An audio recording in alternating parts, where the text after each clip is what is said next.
This part work has been supplied to me free of charge from Fanhome.com. Please pop along to their website and see all of the other build-up part works that they have to offer, as well as other collections of collectible things. I would like to thank Fanhome for providing me with the part work so I can produce these videos for your enjoyment and educational needs. If you'd like to build one of your own, pop along to fanhome.com. They're available in many countries worldwide. If you do want to build one, leave a note in the comments to let me know how you're getting on, and let me know how I'm getting on as well. I'd like feedback of all types. So thank you once more to Fanhome for providing me with this kit. I hope you enjoy the build. Let's get on with it.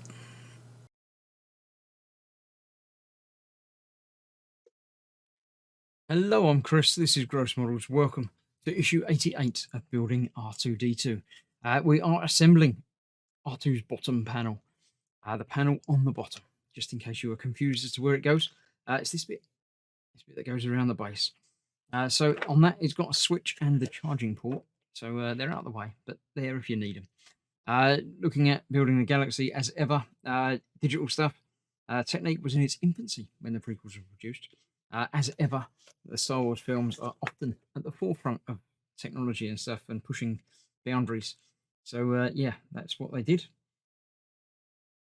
They made lots of digital stuff. They've been doing it years ago, apparently, to George Lucas. Yeah, the technology wasn't there years ago, was it? R2 Part 10, Astromech. Obviously, again, the story of him in Star Wars, by the looks of it, from the pictures. A study of the Death Star. Yeah, he had the plans, didn't he? He knew all about it. Robots in retail. Lobot, mobile in-store robot. Inventory checking, customer information services through a touchscreen. Why does it have to be a robot? Why can't it just be a thing on a wall? It doesn't have to walk around and walk to you and cut you. Strange. Delivery, I'm not sure that they're really going to work out. Yeah. It's a good idea, but yeah, no. I don't think so. I think they're more likely to just get stolen and broken open. Robot chef, yeah, could be, but no. So yes, we've got some parts supplied in this issue. Panel plates and stuff, which we shall be doing, and fitting the switch and the charging port to it. And that's it. Not doing anything else with it. Let's just put it aside until we assemble it next time, or not next time, but at some point in the near future. So I'll clear it out of the way. We'll get the parts ready and put them together. And these are our parts. And we've got the whole base with the panel, which is where the batteries live, I believe, if I remember correctly. So that's got to be attached. And we're going to do that first. We're not using the big bit for now. We're going to be using the little bit, and that to that, with that. Always intriguing for me. So that fits over there. This is a wobbly loose connection piece. We're fitting that in place.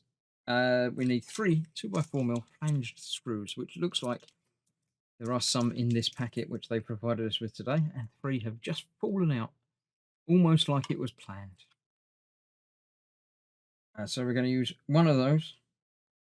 Don't over tighten, as it needs to be a free slide.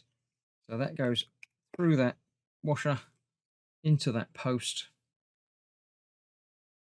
and that enables that to move freely. Tighten it down properly, and it's still loose and free in there, which is good, as it should be. Then that, using the other 2 screws, is attached to there.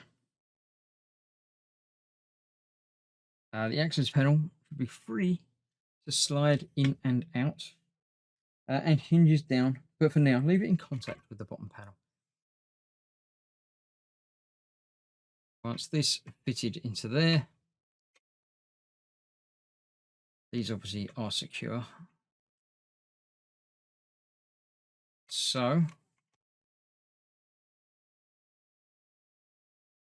they go through there. So that is able to be locked in place and hinged down to gain access. For now, that gets put aside. Well, it doesn't really, because we're going to be fitting these to it. So we need some more screws, but I'll sort those out in a moment. We've got the big switch. Let's get the wires off of that.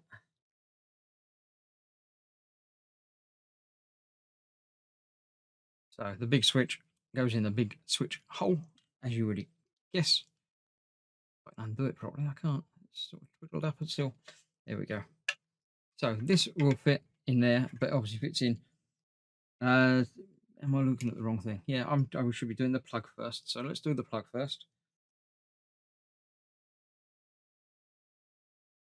So there we go. Put those aside for now. This will fit onto there. It'll only go one way around because it's got obviously a flat side and a flat side to the hole. That goes in there like so. And we need two 1.7 by 6 mil sort of tapping screws. Not any of those. It'll be the ones in this packet. And then I shall have to put all the others away in the box for using them at some point in the future. So that will be these screws that we need. And they will go through the top there into the post. And that will hold our charging socket in place.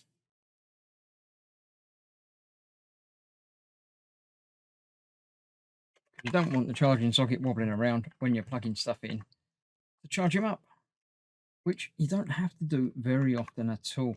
It does hold a charge very well. The batteries I used in my previous build of this, even after sitting still for a couple of years, still have charge in them, and it still works nicely when I turn him back on again.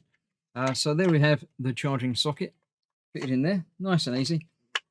Then obviously the on-off switch fits in this side, and the wire needs to go through first. And they've got it so the on power is basically pulling it towards the front, one towards the edge of the bottom panel. It does in fact say that. So this holds in place just by clicking that in place. So that switch works thusly.